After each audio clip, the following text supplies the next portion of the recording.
वीरो मंगलम गौतमो गणी मंगलम कुंदकुंदाद्यो जैन धर्मो सुमंगलम सर्वमंगलमांगल्यं सर्वकल्याणकारिकं प्रधानं सर्वधर्माणां जैनं जयतु शासनं जैनं जयतु शासनं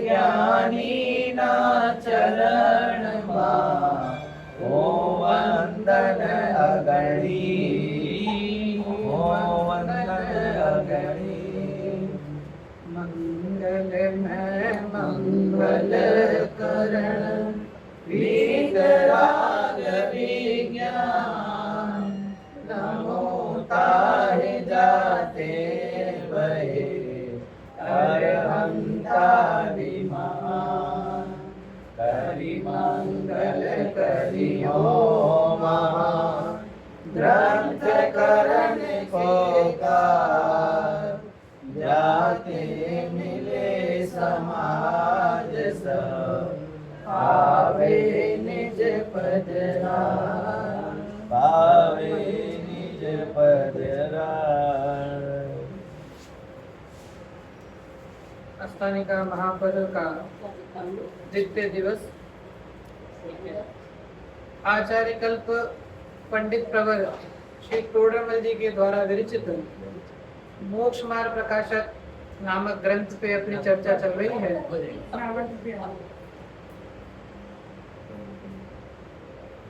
मोक्ष मार्ग प्रकाशक, जैसा कि हमने कहा कि ये वो जीपीएस है जो हमको मोक्ष के गंतव्य तक आवाज नहीं आ रही भैया, यहाँ सेंटर में ना भैया, तो इतनी छोटी जगह बिना माइक के भी आवाज आ जाती है। आप सुने तो आवाज आ जाएगी।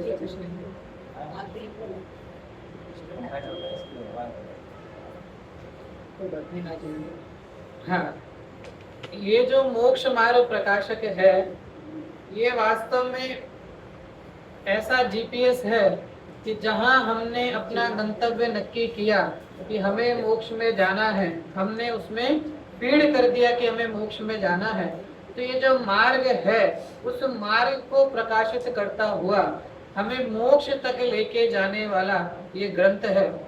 इस ग्रंथ के 90 अधिकार पुरुषार्थ से मोक्ष की प्राप्ति, इस प्रकरण पे अपनी चर्चा हम कर रहे हैं।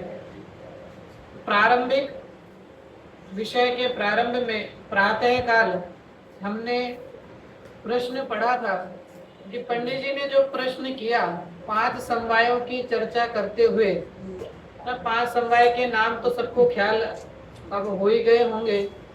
सबसे पहला स्वभाव, दूसरा काललब्धि, तीसरा भवितव्यता, चौथा निमित्त और 5वां पुरुषार्थ। होनहार और भवितव्यता दोनों एक ही नाम है, कोई भवितव्यता कहता है, कोई होनहार कहता है। तो पुनः पहला स्वभाव, दूसरा काललब्धि, तीसरा भवितव्यता, चौथा निमित्त और 5वां पुरुषार्थ। इस तरह जो 5 समवाय हैं, उन 5 समवाय के लिए जो प्रश्न किया गया, प्रश्न पुनः पढ़ के आगे चल रहे हैं।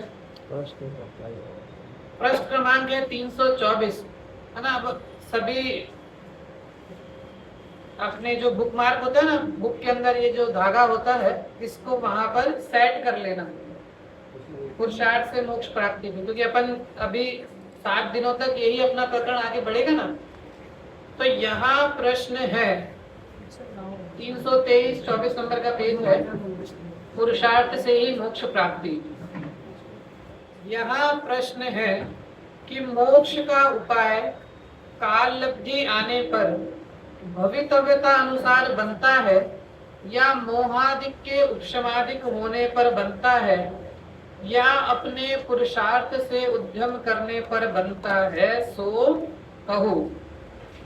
यदि प्रथम दोनों कारण मिलने पर बनता है तो हमें उपदेश किस लिए देते हो, और पुरुषार्थ से बनता है तो उपदेश तो सब सुनते हैं, उनमें कोई उपाय कर सकता है, कोई नहीं कर सकता, सो कारण क्या है।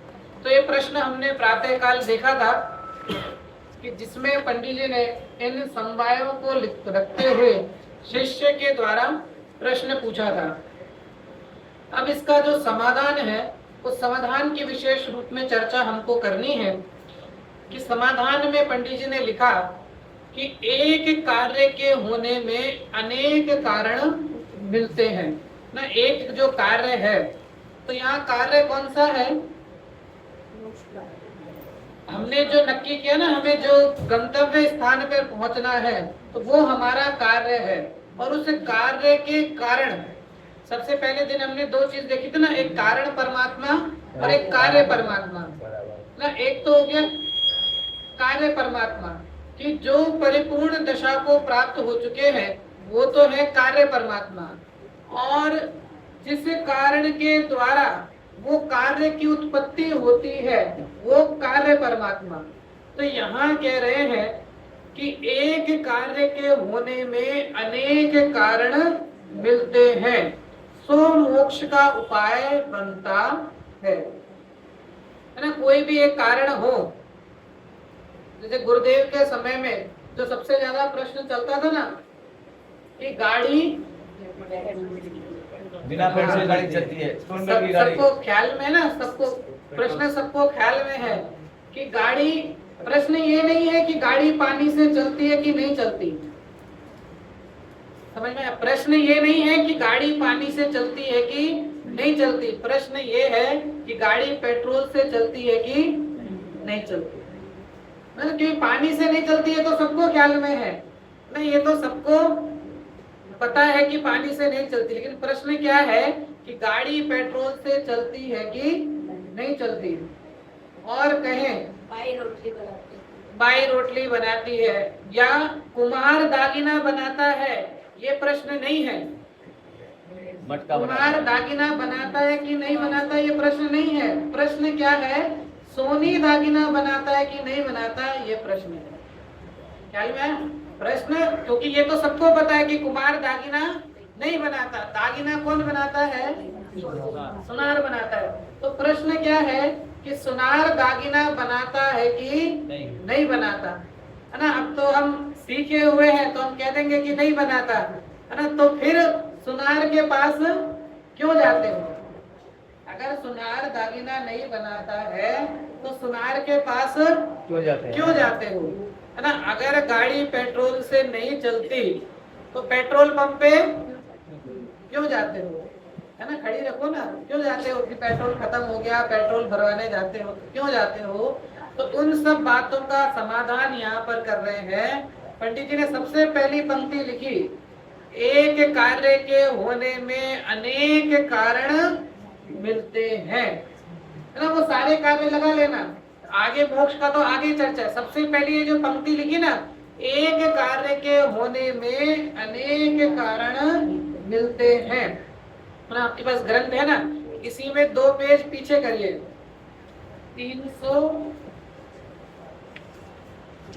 328 है मेरे में, आप जहां पर है वहीं से 2 पेज पीछे, आगे नहीं। 325 से 328 मतलब पीछे करिए, जहाँ हेडिंग है मोक्ष मार्ग का स्वरूप, मिला ना, मिला। मोक्ष मार्ग का स्वरूप हेडिंग मिली ना। जिनके पास नहीं है वो ग्रंथ ले सकते हैं। वहाँ सेकंड पैरा, वहाँ पैराग्राफ की शुरुआत है, वहाँ 313, हाँ मिला। वहाँ कारण तो अनेक प्रकार के होते हैं, जहां आप थे ना बस वहीं से 2 पेज पीछे करना है, ज्यादा नहीं घूमना है। क्या लिखा, मोक्ष मार्ग का स्वरूप जो हेडिंग है ना, उसी में नीचे लिखा, वहां कारण तो अनेक प्रकार के होते हैं। अभी हमने क्या लाइन पंक्ति पढ़ी थी, एक कार्य के होने में अनेक कारण मिलते हैं। तो आपको ख्याल में आए कि ये जो कारण की चर्चा है ना, तो कारण कितने प्रकार के होते हैं उसके लिए मैं आपको विशेष रूप से समझा रहा हूँ ना। एक कार्य के होने में अनेक कारण मिलते हैं, तो कारण मतलब क्या, वो कारण कैसे होते हैं? तो पंडित जी ने लिखा है, वहां कारण तो अनेक प्रकार के होते हैं। कई कारण तो ऐसे होते हैं जिनके हुए बिना तो कार्य नहीं होता, और जिनके होने पर कार्य हो भी सकता है और नहीं भी हो सकता है ना, कार्य हो या ना भी हो।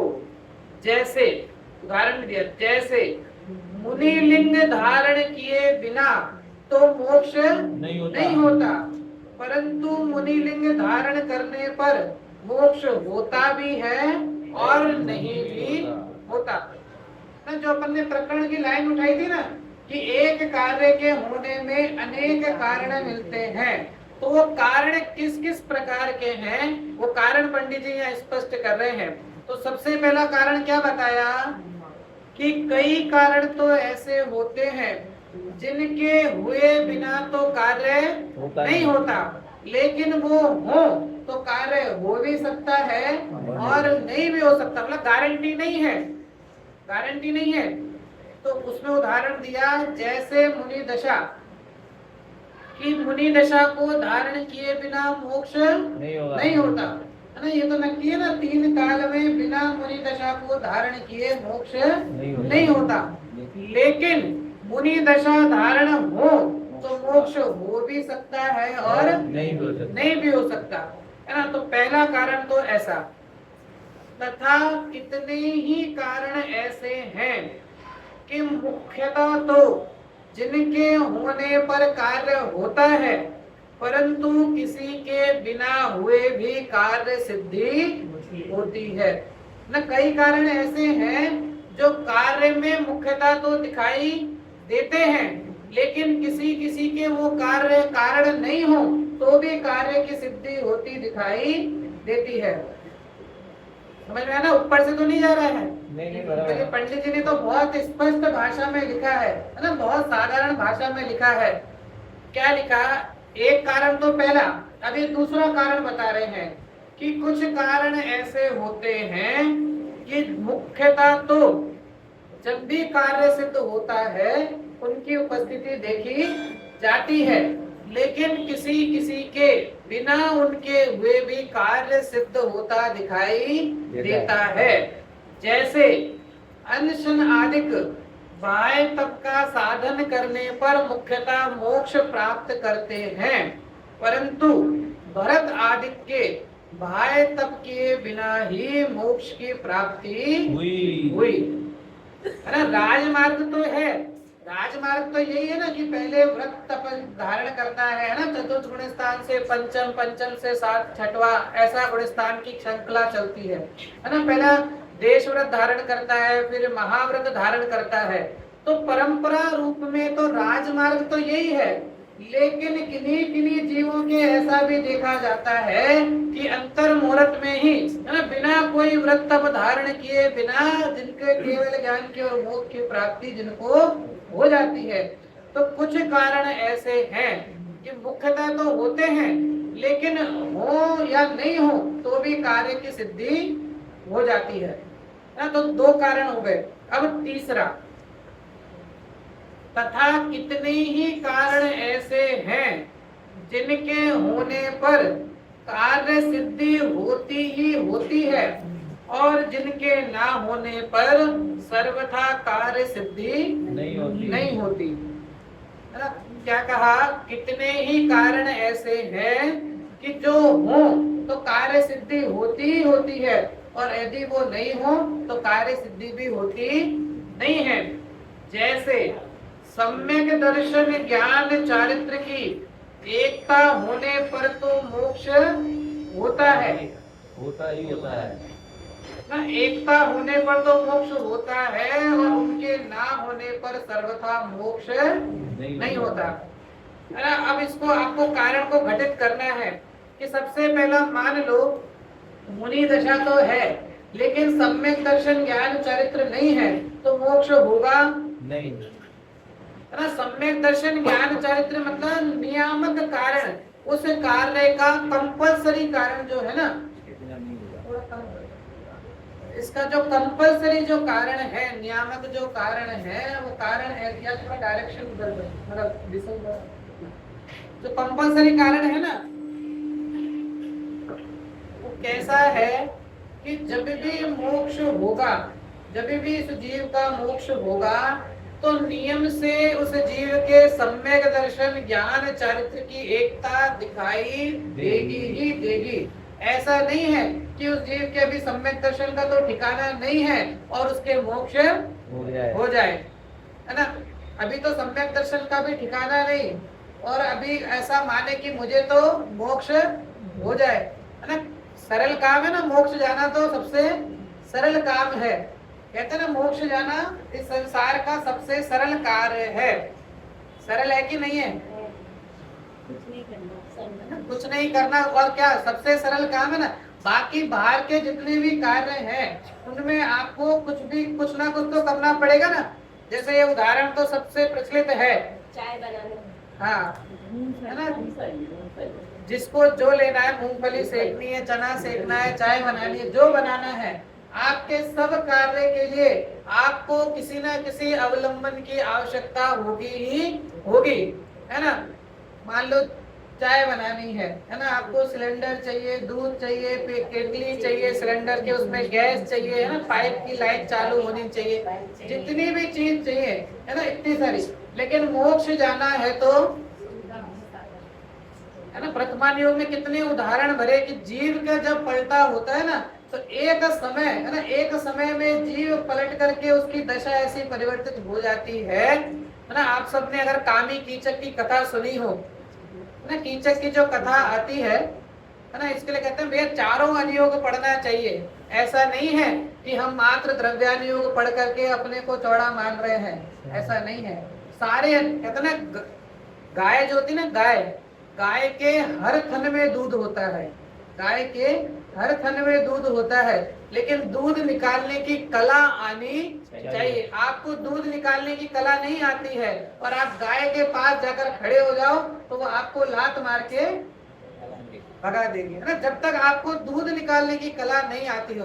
तो ऐसे ही कहते हैं जिनवाणी के चारों ही अनुयोग, चाहे वो प्रथमानुयोग हो, चाहे द्रव्यानुयोग हो, चाहे कर्णानुयोग हो, चाहे चरणानुयोग हो, चारों ही अनुयोग वीतरागता की पोषण करते हैं, चारों ही अनुयोग वीतरागता को बताते हैं, लेकिन उसमें से वीतरागता निकालनी आनी चाहिए, है ना। कोई जीव प्रथमान योग पढ़ करके ऐसा कहे कि भरत चक्रवर्ती की तो 96,000 थी, है ना, भरत चक्रवर्ती के तो 96,000 थी, तो हम तो एक दो तो, है ना, भरत चक्रवर्ती के पास तो इतनी सारी संपदा थी, इतने घोड़े थे, इतने हाथी थे, हमने तो बस एक दो फ्लैट ही रखे ना, 4-5 गाड़ी तो है, ज्यादा क्या है हमारे पास, है ना। भरत चक्रवर्ती के पास तो इतना था, लेकिन भैया उनके जीवों के परिणाम भी तो देखो, है ना। सुबह कल या उदाहरण दिया था ना, जैसे वो ट्रेन में खड़ा व्यक्ति ना, वो 2 उंगली में जो खड़ा है वो उंगली क्यों नहीं छोड़ता है, उसको ख्याल है ना, जैसे उंगली छूटी मैं भी छूट गया। ऐसे ज्ञानी जीव को प्रति समय संसार में रहते हुए अपने स्वभाव की जो ललक लगी है, उनको खबर है कि एक क्षण भी अगर मेरा स्वभाव की तरफ से लक्ष्य छूटा तो ना जाने फिर वापस विभाव के चक्कर में कितना जाना पड़े। तो यहाँ कह रहे हैं कि ये जो सम्यक दर्शन ज्ञान चरित्र है ना, ये सम्यक दर्शन ज्ञान चरित्र ये मोक्ष मार्ग का कंपलसरी कारण है कि बिना सम्यक दर्शन ज्ञान चरित्र के हुए बिना कभी भी मोक्ष नहीं हो सकता। सबसे पहला कारण बताया, अभी 3 तरह के कारण हो गए ना, अभी जो स्पष्ट किया उसमें 3 तरह के कारण हो गए। पहला कारण तो कौन सा कि जब भी कार्य होगा उसकी उपस्थिति होगी ही होगी, लेकिन वो हो तो कार्य हो भी सकता है और नहीं भी हो सकता, है ना। जैसे मुनि दशा कि जब भी मोक्ष होगा तो मुनि दशा के द्वारा ही मोक्ष होगा, लेकिन मुनि दशा हो तो मोक्ष हो भी सकता है और नहीं भी हो सकता, पहला।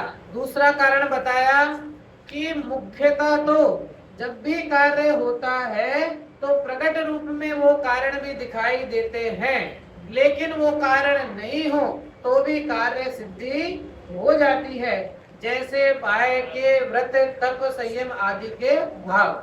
फिर तीसरा कारण बताया कि वो कारण जिसके होने पर कार्य की सिद्धि अवश्य होती ही होती है, और यदि वो नहीं हो तो कार्य की सिद्धि भी नहीं होती है। इस तरह ये तीन कारण बताए। पुनः अपने पंक्ति पे, है ना, क्यों कारण स्पष्ट किए कि आप ये जो अभी लाइन पढ़ेंगे ना कि एक कार्य के होने में अनेक कारण मिलते हैं, तो हमारे ज्ञान में और स्पष्ट हो कि वो जो कारण है ना, वो कारण किस किस जाति के कारण है, वो हमारे ज्ञान में और ख्याल में आए, उसके लिए अभी हमने पंक्तियां देखी।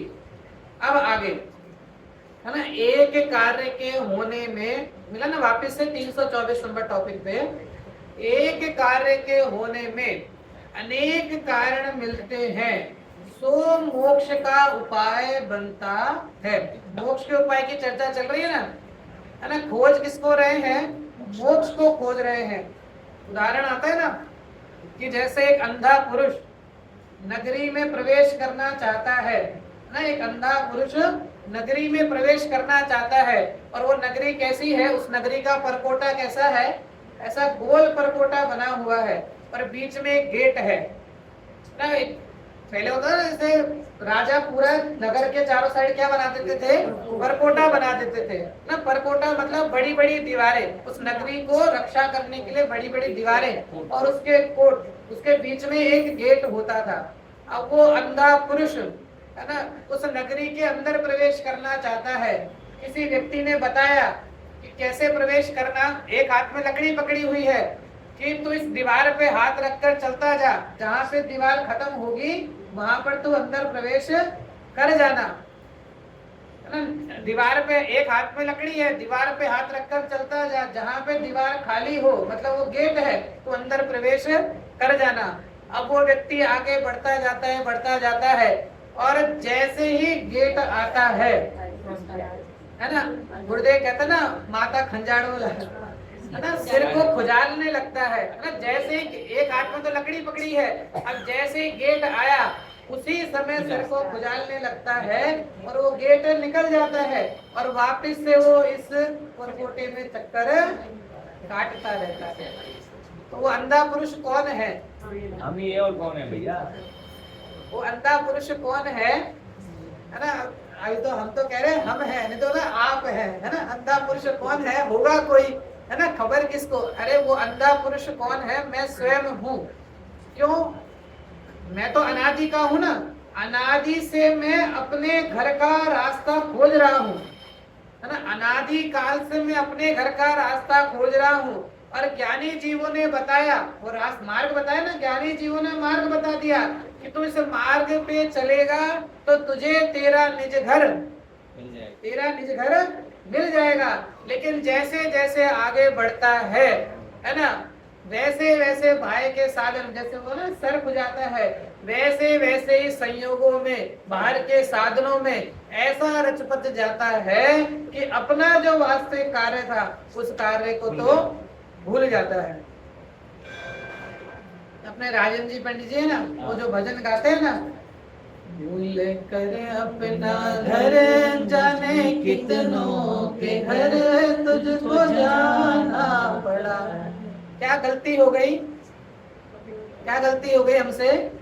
भूल कर अपना घर जाने कितनों के घर तुझको जाना पड़ा। अभी आप यहाँ से जाओगे, प्रवचन के बाद जाओ, उठ के जाओगे तो कहाँ जाओगे? अपने ही घर जाओगे ना। अब यही तो भूल है ना। जो घर अपना नहीं है उसको हमने अपना माना है ना। जो घर अपना है ही नहीं उसको हमने अपना माना है। चलो फिर भी बाहर में जो माना है ना, तो अभी उठकर हम बाजू वाले के घर में तो नहीं जाएंगे। इतना तो बिल्कुल विवेक ख्याल है ना कि हम जाएंगे तो अपने घर ही जाते हैं। तो यहाँ जो भूल बता ना, भूल कर अपना घर, जो अपना वास्तविक घर था ना, शुद्धात्म है मेरा नाम, मात्र जानना मेरा काम, मुक्तिपुरी है मेरा धाम, मिलता जहाँ पूर्ण विश्राम। विश्राम को ढूंढने के लिए, है ना, सुख को ढूंढने के लिए, आराम को ढूंढने के लिए, है ना, अपन ट्रिप पे जाते हैं, टूर पे जाते हैं, है ना, जैसे घूमने जाते हैं। घूमने जाते हैं, किसके लिए जाते हैं घूमने? है ना, बहुत थक गए हैं, है ना, बहुत थक गए ना, बहुत व्यापार, बहुत ज्यादा बिजनेस हो गया, बहुत व्यापार हो गया, बहुत भागा दौड़ी हो गया, थक गए हैं, तो चलो फ्रेश होने के लिए, आराम करने के लिए कहीं घूम के आते हैं। अब वो आराम करने के लिए घूमने के ना, वहाँ आनंद आ रहा है ना, तो फिर वहीं क्यों नहीं रह जाता? ना 3-4 दिन होते हैं, उसके बाद कैसे लगने लग जाता है कि चलो अब तो अपने घर चले, है ना, चलो अब तो अपने घर चले। जीव की स्थिति ऐसी है ना, गया किसके लिए था? आनंद को ढूंढने गया था ना, सुख को ढूंढने के लिए, आराम को ढूंढने के लिए गया था। और वहां पे भी आप देखो, सबकी अपनी अपनी, सबको खबर ही है ना, जैसे गए और वहां जाके आपने होटल में अच्छा सा रूम बुक कराया, है ना, कोई भी हिल स्टेशन पे आप गए, आपने रूम बुक कराया, अब आपकी चलो गलती से जो भी हुआ, आपके रूम का व्यू, है ना, बाकी रूम का व्यू तो बिल्कुल बढ़िया वादियों वाला, जहाँ से सीधे वादी दिखती हो, और आपके रूम का व्यू बैक साइड का मिल गया, गलती से आपको बैक साइड का मिल गया, तो आपकी 4 दिन तो, है ना, वैसे ही कि आपको जो भी है ना, आपको तो ये भी नहीं आता है, वो भी नहीं आता है ना, गया किसके लिए था? सुख के लिए। वहां जाकर भी वही मरपची चल रही है ना, सुबह उठ के इसको ये देखने जाना है, इधर भागना है, उधर भागना है, ये करना, वो करना। गया तो सुख की प्राप्ति के लिए, इसके लिए ज्ञानी जीव ठोक बजा करके, है ना, पीट पीट कर कह रहे कि भाई संसार में वास्तव में सुख है ही नहीं, सुख आएगा कहाँ से? तू कितने ही संयोग में चला जा, कितनी ही बड़ी से बड़ी जगह चला जा, 5 स्टार 7 स्टार जितने स्टार उसमें चला जा, लेकिन निज घर बिना विश्राम नहीं ना। वास्तविक ये जो अपना घर है, उस घर के बिना ना कहीं भी कैसा ही पैकेज ले ले, कहीं चला जा, लेकिन ऐसा होता है 4 दिन के बाद तो ऐसा लगने लग जाता है कि भाई बहुत, अब तो अपने घर चलो, है ना। अब कहते हैं ना, घर जाकर ही आराम मिलेगा, है ना। पहले वहां आराम ढूंढने गया था, फिर वहां से ऐसे लगने लगता है कि अब तो बहुत थक गए ना, घूम घूम के थक गए, अब तो कहाँ चले? अब अपने घर चले, घर जाकर आराम मिलेगा। तो ऐसे ये अंधे वाली दशा है ना, भटक रहा है, बस हर जगह सुख को खोजने के लिए भटक रहा है कि इन पदार्थों में सुख मिल जाएगा, इसमें सुख मिल जाएगा, इसमें सुख मिल जाएगा, लेकिन भैया सुख होगा तो मिलेगा ना, झपट्टे मारता है। हाँ, जिस चीज में सुख है ही नहीं, तो उसमें सुख को खोजने के लिए, है ना, बार बार खींच रहा है, खींचातानी कर रहा है, तो सुख कैसे प्राप्त हो? तो इसके लिए जो वास्तविक सुख का मार्ग है, वो मार्ग यहाँ बता रहे हैं पंडित जी। कहते हैं कि एक कार्य के होने में अनेक कारण मिलते हैं, सो मोक्ष का उपाय बनता है ना। मोक्ष का उपाय मतलब जो हमने डिसाइड किया है कि मोक्ष में जाना है। क्यों जाना है? क्योंकि वास्तविक सुख, हमने सुख की परिभाषा देखी थी ना, कि वास्तविक सुख मतलब क्या? जो निराकुल हो, मतलब जिसमें आकुलता का लेश भी नहीं हो, जो निराबाधित हो। निराबाधित मतलब जो सुख किसी से बाधित नहीं हो, जो कभी पुराना नहीं हो, जो कभी चलायमान नहीं हो, ऐसा जो सुख है वो वास्तव में सच्चा सुख है। बाकी जितना भी सुख है वो सब सुख तो कैसा है? अभी आज है, थोड़े समय में कोई पुराना हो जाता है, किसी के द्वारा छीन लिया जाता है ना, किसी के आश्रित हो जाता है, तो वो सुख वास्तव में सुख नहीं है। क्या है? हाँ, हम लोग क्या बोल देते हैं, तुरंत सुखाभास है। भैया वास्तव में सुखाभास भी नहीं है, हमने उसको सुखाभास माना है।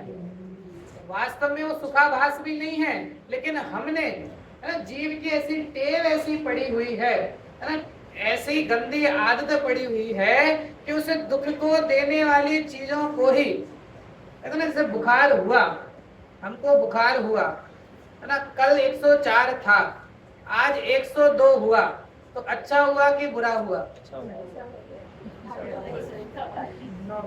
कम हो गया तो 102 अच्छा है ना? ये हो जाए 102 अच्छा है कि नहीं बुरा है? लेकिन हमने क्या माना है? हाँ, अच्छा है ना, मतलब उस दुख से तो हाँ, तो हमें वो सुखाभास लगता है। हम जो सुखाभास कहते हैं ना, वो सुखाभास कैसा है कि वो बुखार जो 104 डिग्री था ना, वो 104 डिग्री से 102 डिग्री पे आया, तो अब हमको क्या लगता है कि चलो, है ना, वो दुख से हमें सुख मिला। लेकिन वास्तव में वो 102, डॉक्टर से पूछो ना 102 अच्छा है कि कैसा है, तो डॉक्टर क्या कहेगा, 102 भी कैसा है, बुरा ही है ना, वास्तव में दुख का कारण ही है। तो इसके लिए यहाँ कह रहे हैं कि तेरा हित अगर किसी में है तो ये मोक्ष ही है जो वास्तव में तेरे लिए हित रूप है। और मोक्ष की प्राप्ति कैसे होगी, तो उसका यह कारण बताते हैं कि एक कार्य के होने में अनेक कारण मिलते हैं, सो मोक्ष का उपाय बनता है। वहां तो पूर्वोक्त तीनों ही कारण मिलते हैं। तीन कारण अब ख्याल है ना, पूर्वोक्त मतलब जो प्रश्न में जो तीन कारण बात बताई थी, पहली में तो काल लब्धि और भवितव्यता, दूसरी में कर्म के उपशम आदि यथार्थ निमित्त, और तीसरी में पुरुषार्थ, है ना। जो तीन बातें जो प्रश्न में उठाई थी कि जहां मोक्ष का उपाय बनता है वहां तो पूर्वोक्त तीनों ही कारण मिलते हैं, और नहीं बनता वहां तीनों ही कारण नहीं मिलते। अब पंडित जी और स्पष्ट कर रहे हैं कि पूर्वोक्त जो तीन कारण कहे, जो तीन कारण कहे ना, उनमें काल लब्धि व होनहार तो कोई वस्तु नहीं है। जो अपने 5 समवाय में जो चर्चा है ना प्रारंभिक, उसमें तो उसमें कहा कि काल लब्धि और होनहार, ये जो दो चीजें है ना, काल लब्धि किसे कहते हैं, जिसे काल में कार्य हुआ, जिसे काल में कार्य हुआ वो है काल लब्धि, और जो कार्य हुआ वो है भवितव्यता। जिस काल में कार्य हुआ वो है काल लब्धि, और जो कार्य हुआ वो है भवितव्यता। उस कार्य के होते समय कर्म आदि के जो उपशम हुए वो कहलाता है निमित्त, और उन कर्म आदि के उपशम रूप में जो इस जीव का आत्म स्वभाव की तरफ ढलना होता है वो कहलाता है पुरुषार्थ। तो अब यहाँ कह रहे हैं कि जो पूर्वोक्त तीन कारण कहे उनमें काल लब्धि व होनहार तो कोई वस्तु नहीं है। मतलब तू इनकी तरफ लक्ष्य मत कर, तू इनकी तरफ ध्यान भी मत दे। तू तो कहाँ ध्यान लगा कि काल लब्धि व होनहार तो कोई वस्तु नहीं है। और लिखा जिस काल में कार्य बनता है वही क्या है, काल लब्धि है, और जो कार्य हुआ वही होनहार है। हमको पांचों समवाय ख्याल में आने चाहिए ना, कि जो स्वभाव है, स्वभाव तो कैसा है मेरा, जानना देखना मेरा स्वभाव है। कहते ना जीव की परिभाषा बताई जाती है, जो जानता देखता है सुख दुख का अनुभव करता है ना, वो जीव है। तो मैं कौन हूँ, जीव द्रव्य हूँ, बराबर। तो जीव द्रव्य का स्वभाव मतलब मेरा ज्ञान दर्शन का जो स्वभाव है वो मेरा स्वभाव हुआ। दूसरा काल लब्धि, तो काल लब्धि मतलब कि जिस काल में कार्य बनता है वो काल लब्धि। तीसरा होनहार, कि जो कार्य हुआ वो क्या हुआ, होनहार। फिर चौथा तथा जो कर्म के उपशमादिक है। मतलब पंडित जी ने सबसे पहले दो चीज कही ना, काल लब्धि व होनहार तो कोई वस्तु नहीं। तो इन दो को तो क्या कर, तू भूल जा। अब जो कर्म के उपशमादिक है, क्या लिख रहे हैं, वह पुद्गल की शक्ति है। जो कर्म के उपशमादिक है ना, वो किसकी शक्ति है, पुद्गल की शक्ति है। उसका आत्मा कर्ता हरता नहीं है ना। मतलब इस जीव के हाथ में कर्म के उपशमादिक क्या है, कर्म कैसे है, कर्म किसकी, कौन सा द्रव्य है, पुद्गल द्रव्य है ना, जड़ है ना, पुद्गल द्रव्य है। तो पुद्गल में इस जीव का कुछ चलता नहीं है ना। अभी इस पंक्ति के अनुसार चर्चा करते हैं तो पुद्गल और जीव द्रव्य में कौन सा अभाव है, अत्यंत का भाव है ना। 4 प्रकार के जो भाव है ना, तो उसमें एक द्रव्य का दूसरे द्रव्य में अत्यंत भाव है ना। कौन सा भाव है? अत्यंत भाव। मतलब दोनों कैसे हैं? बिल्कुल भिन्न भिन्न है। जीव द्रव्य का पुद्गल में कुछ नहीं, पुद्गल का जीव द्रव्य में कुछ नहीं, है ना। जैसे गुण में एक गुण की परिभाषा आती है ना, कौन सा गुण है? सामान्य गुण के अंदर एक गुण आता है जिसका नाम है अगुरु लघुत्व गुण, है ना। अगुरु लघुत्व गुण की डेफिनेशन में क्या आता है कि जिस शक्ति के कारण, है ना, द्रव्य में रहने वाले गुण बिखर कर अलग अलग नहीं होते, एक गुण दूसरे गुण रूप नहीं होता, है ना, गुण अपनी अवस्था परिवर्तित नहीं करते हैं, उसे अगुरु लघुत्व गुण कहते हैं। एक द्रव्य दूसरे द्रव्य में होता, एक गुण दूसरे गुण कुछ नहीं होता, और द्रव्य में रहने वाले अनंत गुण बिखर कर अलग अलग नहीं होते। तो ऐसा अगुरु लघुत्व, तो ऐसे यहाँ कह रहे हैं कि इस जीव का, है ना, जो कर्म के उपशमादिक तो क्या है? जड़ पुद्गल की अवस्था है। तो जड़ पुद्गल के अंदर इस जीव का कुछ चलता नहीं है, बराबर है ना। तो फिर अच्छी बात है ना, अब कर्म का मेरे अंदर कुछ चलता नहीं है, तो अब जो चर्चा आती है ना कि अगर कर्म का मेरे में कुछ चलता नहीं है तो अब मैं कर्म को दूर कैसे करूंगा? तो इसका इसमें खुलासा आएगा बिल्कुल आगे, है ना। क्या लिखा? तथा जो कर्म के उपशमादिक है वह पुद्गल की शक्ति है, उसका आत्मा करता हरता नहीं है ना। आत्मा तो किसका करता है? अपने स्वयं के स्वभाव का करता है, पर द्रव्य का करता हरता आत्मा नहीं है। और आगे लिख रहे हैं हम चौथा पॉइंट, तथा पुरुषार्थ से उद्यम करते हैं सो यह आत्मा का कार्य है। तीन बातों में तो उन्होंने पंडित जी ने मना कर दिया कि काल लब्धि भवितव्यता तो कोई चीज है नहीं। अभी तो खाली एक लाइन में स्पष्ट किया है, अभी इस विषय को और पंडित जी आगे विशेष रूप से स्पष्ट करेंगे। तो अभी तो क्या लिखा कि काल लब्धि और भवितव्यता तो कोई वस्तु है नहीं। मतलब अगर तू ये बहाना लगाता है कि जब मेरा समय आएगा तब मुझे मोक्ष हो जाएगा, जब मेरी भवितव्यता आएगी मुझे मोक्ष हो जाएगा, तो ये वाला बहाना तो तू हटा ही दे। सुबह भी हमने कहा था, जैसे हम बाहर के कार्य में चतुराई लगाते हैं, है ना, बाहर तो हम नहीं लगाते कि दुकान खुलनी होगी तो खुल जाएगी, है ना, दुकान खुलनी होगी तो खुल, जब उसकी काल लब्धि आएगी तो दुकान खुल जाएगी, मैं जाकर क्यों खोलूं।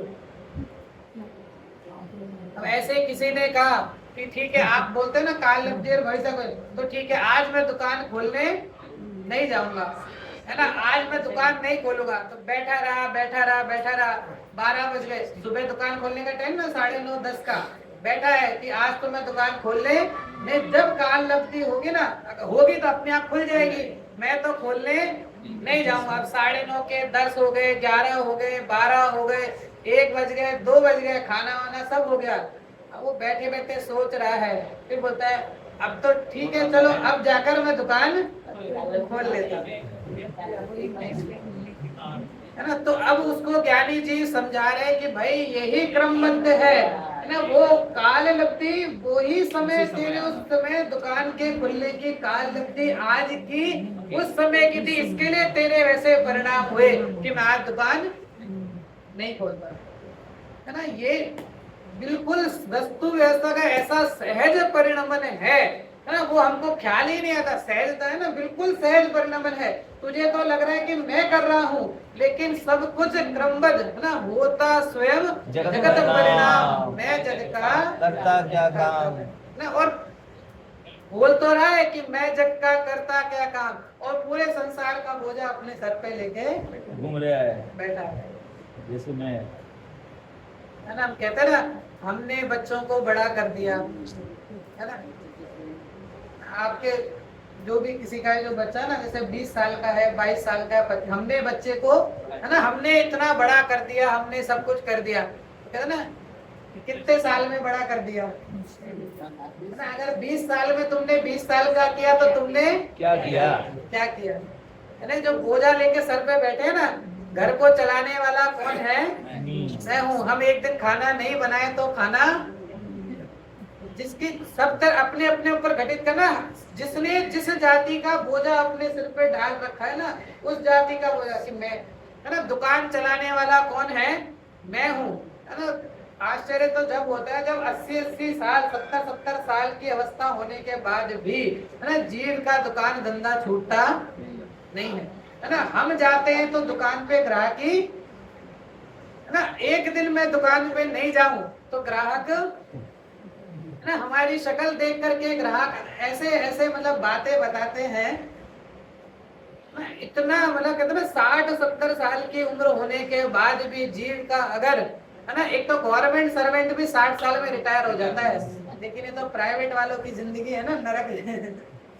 बढ़िया नहीं होता। हाँ, मतलब ना बढ़िया बुद्धि कह लो या कुछ भी कह लो, कहते ना कि इतना उत्कृष्ट धर्म, ना इतना उत्कृष्ट धर्म बनिए को मिला, है ना, वो वहां भी कंजूसी करता है ना। धर्म तो मिला इतना उत्कृष्ट, है ना। और अगर कहूँ कि ना हम सब्जी खरीदने जाते हैं ना, तो जो शाम को शाम को जाते हैं, शाम को क्यों जाते हैं, सस्ता मिलता है ना, शाम को क्या हो जाता है, सस्ता मिलता है ना। तो सस्ता मिलने के लिए यहाँ तो मंडी है ही दादर में, तो है ना, शाम को क्या मिलता है, सस्ती चीज मिलती है ना। अब अंधेरे में लेकर तो आ गया, अब घर आकर जब खोल के देखा तो उसमें से आधी तो खराब है। तो भैया ऐसे ही हालत है। मिला तो इतना उत्कृष्ट धर्म, है ना, इतनी उत्तम बातें, जैन कुल जैसा कुल मिला, जिनवाणी मिली, जिनवाणी सुनाने वाले जैसे ऐसे गुरु मिले, समझाने वाले ज्ञानी पुरुष मिले, लेकिन ये जीव, है ना, चतुराई करके सस्ता खोजने निकलता है और उस सस्ते खोजने में भटक जाता है ना, उल्टा नुकसान करके आ जाता है।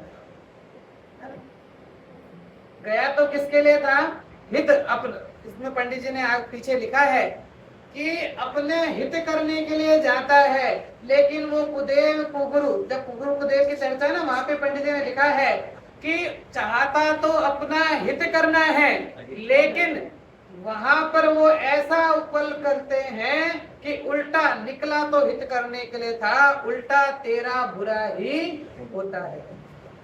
गया तो क्या करने के लिए था, हित करने के लिए था, है ना। कई जीव ऐसे मिलते हैं, देखो ना, हमारे जैसे मलाड़ के अंदर अपना लाइन से मंदिर है, जैसे वो ना पूरी लाइन में ऐसे, पहले एक मंदिर फिर दूसरा मंदिर, मतलब अपना मंदिर, इसके दूसरा मंदिर, फिर आगे तीसरा मंदिर, ऐसे 4-5 मंदिर लाइन से हैं।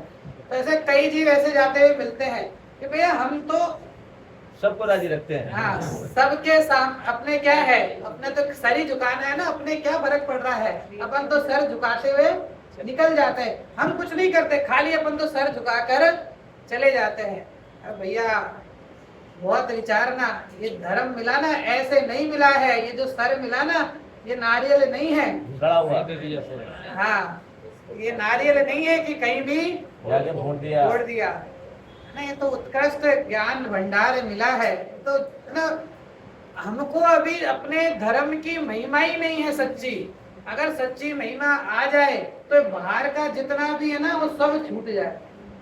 एक बार जिस जीव को, है ना, कितने उदाहरण भरे पड़े हैं, है ना, एक बार जिस जीव को सत्य का मार्ग मिल गया, है ना, श्रीमद जी को जब ये ग्रंथ मिला ना, श्रीमद जी ने पूरे जवाहरात भरकर, जवाहरात मतलब जोहरी थे ना, पूरे रत्न भर करके मुट्ठी भर रत्न ऐसे दे दिए एक ग्रंथ के बदले में, एक ग्रंथ के बदले में। इसके लिए कहा कि जिनवाणी को सदा सर पे क्यों रखा जाता है ना, ये द्रव्य शुद्ध है ना, ये द्रव्य शुद्ध जो है, नहीं द्रव्य शुद्ध ना, क्योंकि ये लिपिबद्ध जो द्रव्य शुद्ध है इसको भी सर पे क्यों रखते हैं, क्योंकि इस द्रव्य शुद्ध के अंदर जिस शुद्ध आत्म तत्व की बात बताई है वो आत्म तत्व कौन है, मैं हूं। ना घर में न्यूज़पेपर को तो हम कैसे भी डाल देते हैं, लेकिन जिनवाणी का सदा सम्मान करते हैं ना। अगर हम कहें तो ये भी पेपर है ना, वो भी पेपर है, ये भी पेपर है, वो भी पेपर है। आदरणीय शैलेश भाई जी तो एक उदाहरण देते हैं कि जैसे न्यूज पेपर है ना, तो न्यूज पेपर का पेपर भी रद्दी, उसके अंदर आने वाले समाचार भी रद्दी, और वो जाएगा भी रद्दी में। रद्दी के उसमें ही। क्या कहा? न्यूज पेपर का तो पेपर भी आप देखना, जो पेपर यूज होता है ना न्यूज पेपर के लिए, वो सबसे लो क्वालिटी का है ना, बिल्कुल जो उससे मिश्रित करके बनाते हैं ना, सबसे लो क्वालिटी का पेपर। लेकिन उनको तो वन डे का यूज है ना, खाली यूज किया और सबको मालूम है, थ्रो हो जाता है, यूज एंड थ्रो है। तो उसका तो पेपर भी रद्दी, उसके अंदर जो न्यूज है वो न्यूज भी रद्दी जाएगा। क्यों रद्दी? क्योंकि अब आप जब जितनी भी न्यूज है आप उसको पढ़ोगे तो क्या होगा, आत्मरोध के परिणाम के अलावा तो कोई दूसरे परिणाम होने वाले है नहीं, कि इसका ये हो गया, इसने यहाँ पे युद्ध कर दिया, मिसाइल करी, ये चले गया, वो चला गया। तो उसको पढ़कर जो परिणाम होंगे वो परिणाम भी बुरे ही होने वाले हैं। तो वो पेपर भी रद्दी, उसके न्यूज जो है वो भी रद्दी, और जाएगा भी रद्दी के भाव में। और ये जो ग्रंथ है ना, शास्त्र है, लेकिन कहते हैं कि न्यूज़पेपर का भी वो नहीं करना चाहिए इसको, और पेन नहीं देना चाहिए। देखो ये तो विनय। लौकिक विनय है, ये तो लौकिक विनय है ना। लौकिक विनय तो अपनी हर चीज की अलग अलग है ना, लौकिक विनय तो अलग है। लेकिन यहाँ जो बात कर रहे हैं कि ये जो जिनवाणी है ना, ये जिनवाणी के तो जो शास्त्र, लेकिन ये तो इनके पेपर भी उत्कृष्ट है ना। अपन जब भी शास्त्र छपाते हैं तो ध्यान रखते हैं कि शास्त्र के जो पेपर है ना वो भी उत्तम क्वालिटी के पेपर हो, तो पेपर भी उत्कृष्ट। इसके अंदर जो भाव है वो भाव भी उत्कृष्ट, और उन भावों को ग्रहण करके जो जीव आगे बढ़ जाए, उस जीव के परिणाम हो जाए, तो जिस दशा की प्राप्ति हो वो सर्वोत्कृष्ट है ना। इसका ना एक एक पंक्ति, एक एक पन्ना, एक एक शब्द के अंदर जो भाव है वो भाव सर्वोत्कृष्ट भाव है ना। क्योंकि किसकी चर्चा चल रही है? मेरी चर्चा चल रही है। जिनवाणी में किसकी बात? ये किसके लिए पंडित जी लिख रहे हैं है ना? पंडित जी ने अपने लिए लिखा, हमें किसके लिए लगाना है? मेरे लिए है ना। भरी भागन वच जोगे बसाए, अति पुण्य उदयम आया, प्रभु तुम्हारा दर्शन पाया है ना। जितनी भी चीजें हैं सब किसके ऊपर घटित करनी है? मुझे, मेरे ऊपर। क्योंकि लिखा ना कि मेरा जो कार्य है वो मुझसे ही होने वाला है, दूसरे किसी से मेरा कार्य होने वाला नहीं है। तो ये जो कार्य है ना, इसके लगा जो जिनवाणी है ना, इसके जो पेपर है वो भी उत्कृष्ट है, इसके अंदर जो भाव बताए वो भी उत्कृष्ट, और उन भावों को ये जीव समझ जाए तो समझ करके सर्वोत्कृष्ट पद की प्राप्ति हो जाए। वो एक और उदाहरण देते हैं, ऐसे ख्याल में आता जाए तो अपने नेमचंद काका का उदाहरण देते हैं, कई बार प्रवचन में आता है ना।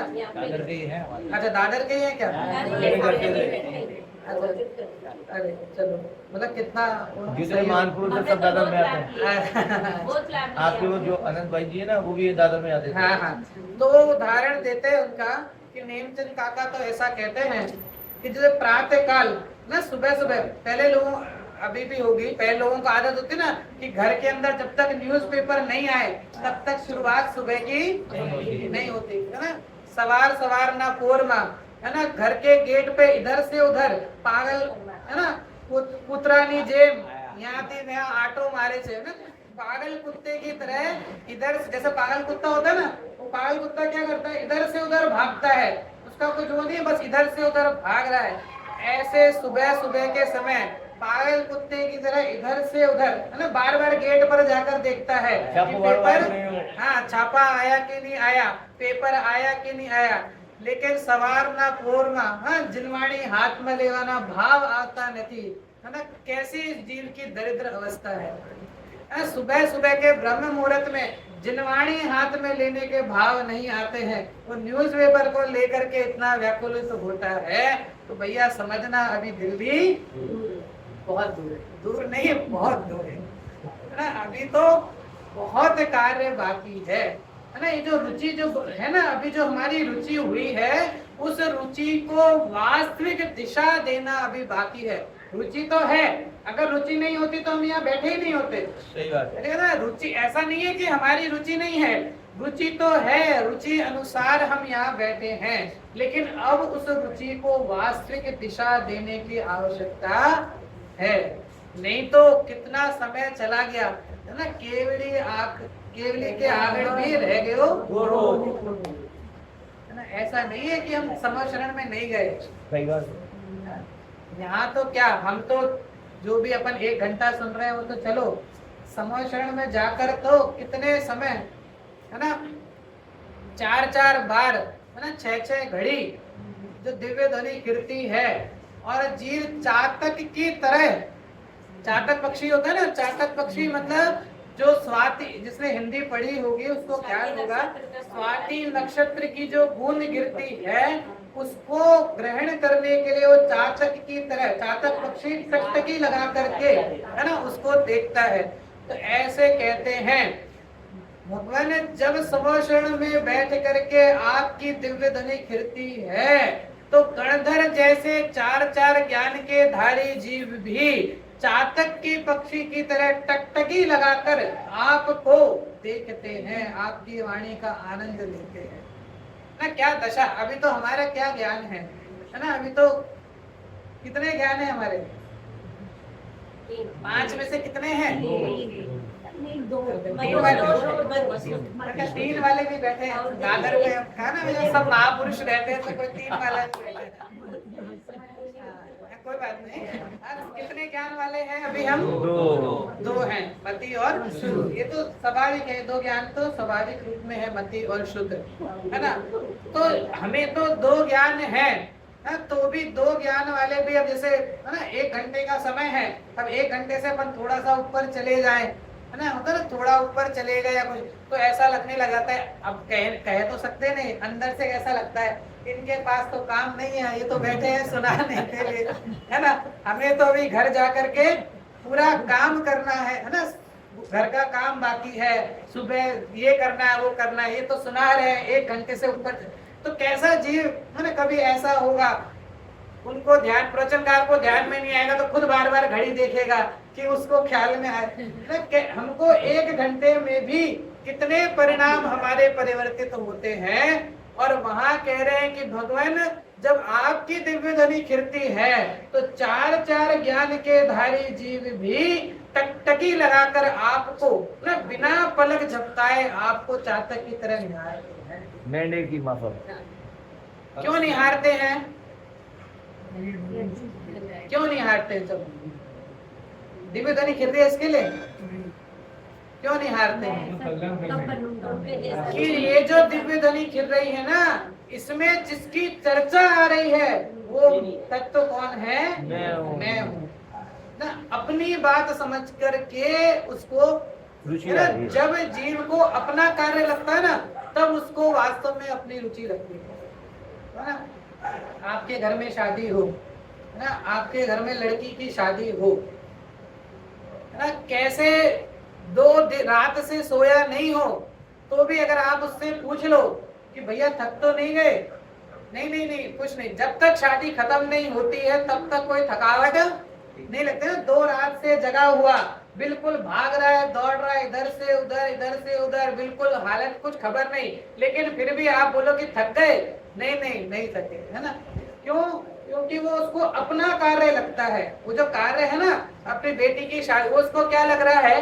अपना कार्य लगता है।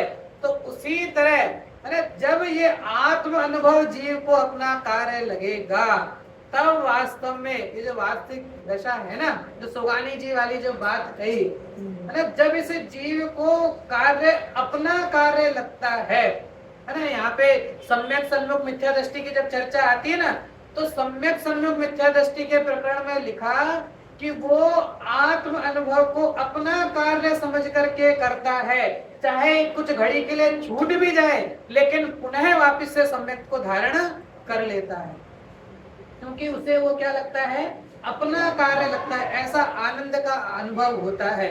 तो उस तरह कि वास्तव में ये जो जिनवाणी है ना, ये जिनवाणी जो हमको मिली, जो मोक्ष का उपाय की चर्चा चल रही है ना, कि वास्तव में एकमात्र अगर लक्ष्य भूत कोई चीज है तो संसार में, है ना, क्योंकि संसार में तो हम अनादि से हैं ही और पिसे जा रहे हैं, है ना।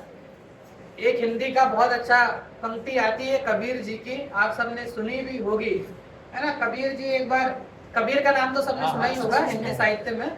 मार्केट में खड़े थे और मार्केट में खड़े खड़े एक बार बहुत जोर जोर से रोने लगे।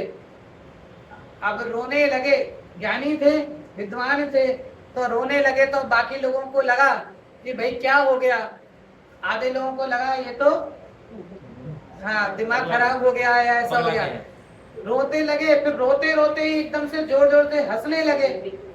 पहले रोने लगे और रोते रोते जोर जोर से हंसने लगे, तो अब आधे लोगों को लगा कि भाई आज तो कबीर जी पागल हो गए। फिर किसी ने पूछा कि कबीर जी क्या हुआ, क्यों हंसे और क्यों रोए, इस हंसी और रोए का कारण क्या है ना। पंक्तियां बहुत प्रसिद्ध पंक्तियां हैं, सब जगह प्रचलित चलती हैं कि चलती चक्की देख कर रहा कबीरा रोए, दो पाटन के बीच में साबत बचाना होए। पहले चक्की चलती थी ना घरों में, वो पत्थर वाली चक्की चलती थी जिसको हाथों से चलाया जाता था। अब तो म्यूजियम में ही रखी मिलती हैं किसी के घर में हो तो बड़ी बात है, बाकी तो मतलब अब तो हाथ से तो पीसना क्या कुछ। अच्छा क्या कहा, चलती चक्की देख कर रहा कबीरा रोए, दो पाटन के बीच में साबत बचाना होए। तो जो भी गेहूं का दाना डाला ना, तो जो भी गेहूं का दाना उन दो पाटों के बीच में आया वो फिर साबत नहीं बचा। तो उसको देख करके मुझे रोना आ रहा है कि जो दो पाटों के बीच में घुस गया वो फिर पिसता ही पिसता है। फिर बोला कि ठीक है चलो रोने का कारण तो ठीक है, हंसने का कारण क्या था। तो फिर कबीर जी ने कहा, चलती चक्की देख कर मोको हंसी है आए, कीली से चिपका रहे साबत वो बच जाए। क्या कहा, चलती चक्की देख कर मोको हंसी है आए, तो मुझे हंसी आती है, कीली से चिपका रहे। जिसने भी सबने देखी है ना, बीच में क्या होती है, उसमें एक कील होती है। अब वो जो दाना गेहूं का दाना छिटक करके उस कीली के वहां घुस जाता है। अब आप कितनी ही चक्की पीस लो वो दाना पिसता नहीं है। तो ऐसे ही कह रहे हैं कि ये जो पाप और पुण्य रूपी ये जो संसार के दो पार्ट हैं, इन पार्टों के बीच में जो गया वो फिर पिसता ही पिसता है ना। हम सब जैसे पिस रहे हैं, और ये जो धर्म है, ये धर्म वास्तव में जो वो कीली है कि जो जीव इस धर्म की शरण में आ गया वो वास्तव में संसार में पिसने से बच जाता है। बाकी तो है ना पिसने का कार्य चल ही रहा है। इसके लिए युगल जी ने लिखा, चिर रक्षक धर्म हमारा हो, धर्म हमारा चिर साथी, जग में न हमारा कोई था, हम भी न रहे जग के साथी। वास्तव में ये जैन धर्म मिला है ना, जनवाणी मिली, ये कील हमको मिली, ये संबल हमको मिला। तो हम इस धर्म की शरण को प्राप्त करें, अपने जीवन में सम्यक दर्शन को प्राप्त करके सिद्धों का लघुनंदन बने, उनके समकक्ष विराजमान हो, इसी भावना के साथ। धन्यवाद।